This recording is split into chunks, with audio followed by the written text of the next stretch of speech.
Welcome, my friends, to the mid-April edition of the E-MTB News and Gossip Show. Just got back from Sea Otter, and there was a lot of people to talk to, a lot of rumors, a lot of gossip, and a lot of real news.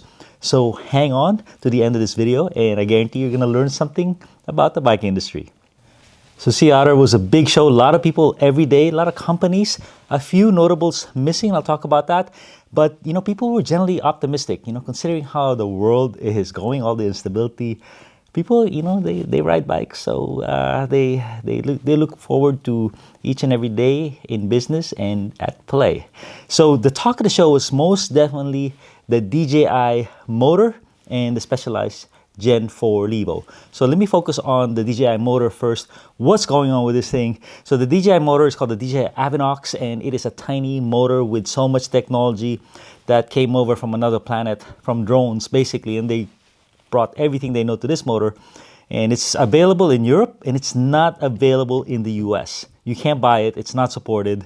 So it's surprising that this thing is generating so much buzz.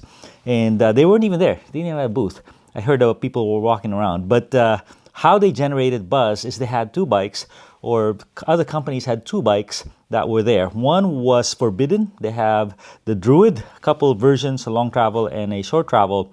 It's very expensive, like 12 grand is what they were showing us, and they're not even available. So I don't think it's going to be available in the US for another 3 to 6 months. So crazy, but it's a beautiful bike and it's expensive, but it has the DJI motor. And like I said, if you're a small company, e-bike's an opportunity, and if you jump on the right motor, you could really get ahead. Speaking of getting ahead, the bike was called the Uno. Uno is a Spanish company, super expensive, like 15 grand with Bosch motors, and now they use the DJI motors. So small companies are very agile. They could talk to the DJI and get a motor right away, develop and get it going.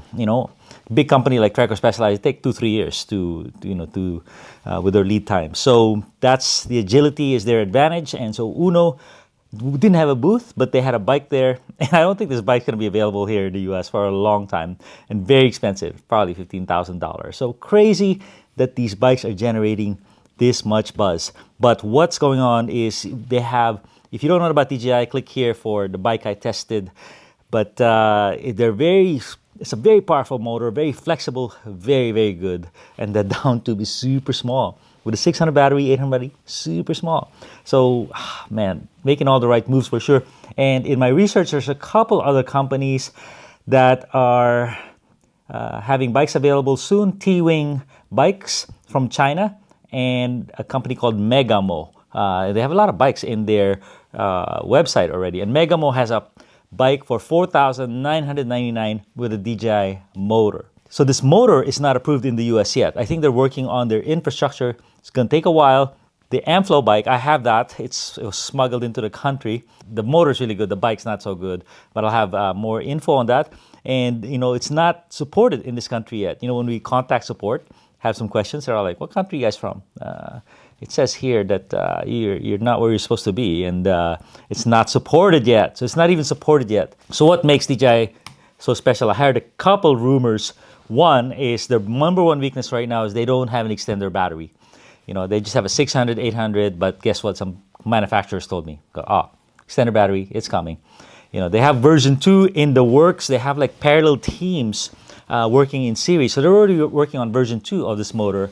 And another guy told me, hey, this thing is insane. The version 2 is even better.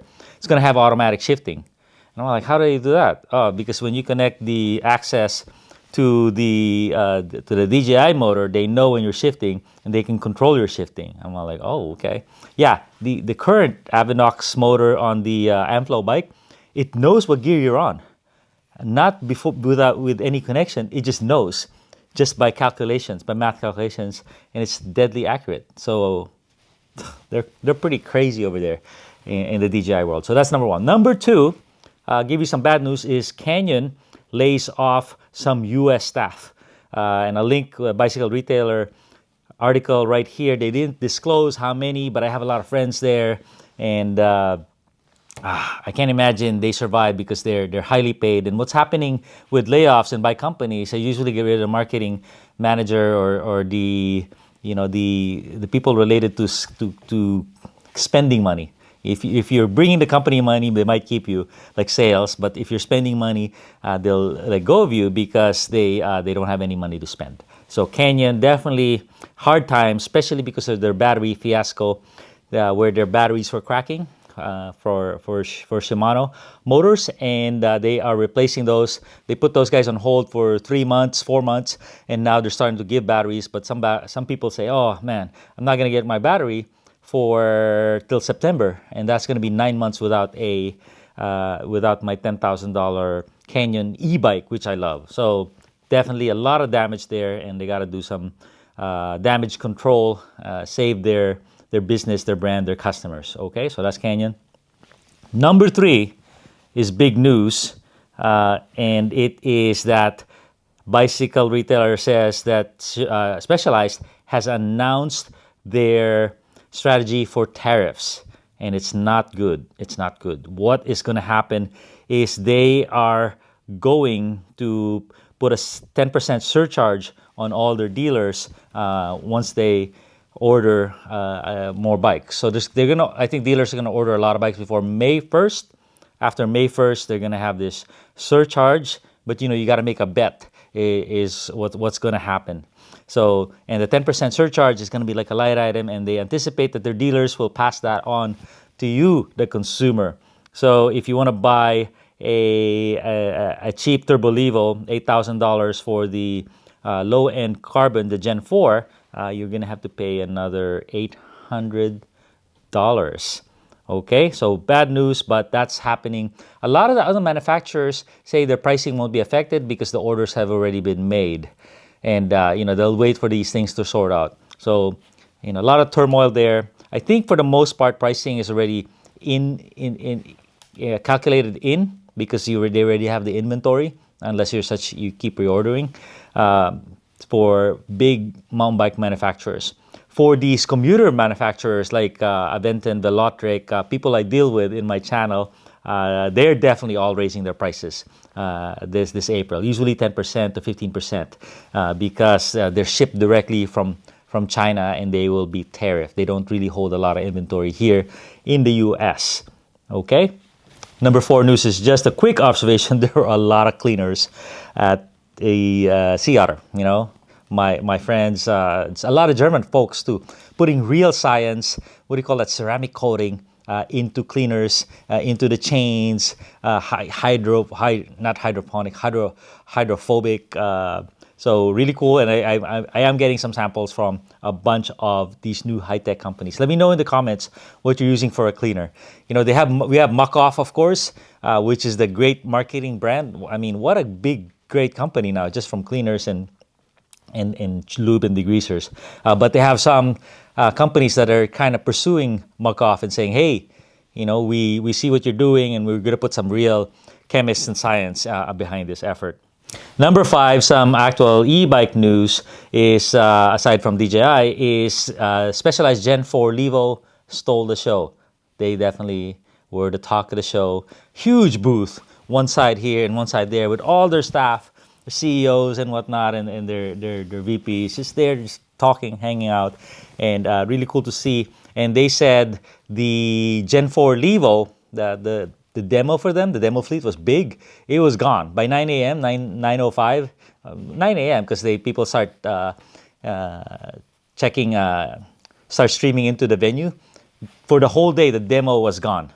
So that's impressive, and people were very impressed by the Gen 4 Levo. They're commenting on my Gen 4 Levo videos that they tried it, and they're like, wow, it looks kind of fat, but pretty darn good. On another note, Santa Cruz Bullet was released the day after Sea Otter, and it was strange that they did that. So they don't have a booth anyway, and it's not like you can get a booth there when if you've had a few years of layoff, they'll put you out on the side. They probably didn't want that, but they missed the opportunity. It's a great bike. I have a review here, and all the world journalists are here, all the YouTubers, everyone's here to pimp out your bike for free, and they weren't not there. But luckily, they gave me a bike, and I'm testing it, and I'll do more videos on it. This versus the RE RE Tim Peak, another talk of the show because they have a Bosch motor now and a 600 and 800 battery that you could choose at checkout. And another thing is Canondale switching to Canondale's not there, but I heard they're switching to Bosch on their Meras because Shimano is just not doing it. And Shimano, I talked to Shimano, some heads of state, and man, they said, man, e-bike, wow, how's e-bike business? I go, it's not growing. I go, it's exploding. And they're all like, not for us. I'm like, yeah, because your offering is not good, and people are abandoning your brand for Bosch. And he goes, yeah. And they said, you know, maybe should they even think? And they're asking, should they even be in the e-bike motor business? And I said, at this point, the way your company is structured is very difficult. You're not only competing with Bosch, which is focused and hungry. You're competing with DJI now. How are you going to catch up to DJI when they're already leapfrogging themselves, and you're like four stages behind a DJI motor? You know, the Shimano EP8 I'm talking about. So very difficult times for Shimano Motors. And they're feeling really the effect of it in their business. Number 7 is the actual experience of the Sea Otter Rip-Off. I mean, I said in the video that they're ripping us off, right? Oh man, the extent of it is even worse. So basically, I'm happy that we have an event. That event continues, and it seems to be growing, and meaning. It seems to be surviving in these difficult times. So we do need an event, but man, don't rape us on the kind of the expenses. So an example is to get in for one day, and you go there, you drive like 5 miles away, you park like 2 miles away, and you finally make your way to get in the venue where the trade show people are paying to talk to you is $45. $45 a day. Now you can get 4-day pass, or you could get you can pre-register and stuff for cheaper, but on Expo Day, $45. Now to park closer, they give you an option. You can park closer, you know, right by where the industry parks, and as they show in their site, for better parking, it's $100. $100. Man, that's even more than SF Giants parking. And speaking of SF Giants, their food is like the Giants game as well, where you know, a little plate like this, a little bowl of something is $20. Okay, so very crazy. And then they're killing the racing. The racing, they canceled all the e-bike races, which is being kind of popular. And I heard a rumor that the reason they canceled it is because they didn't get the proper licenses from BLM last year.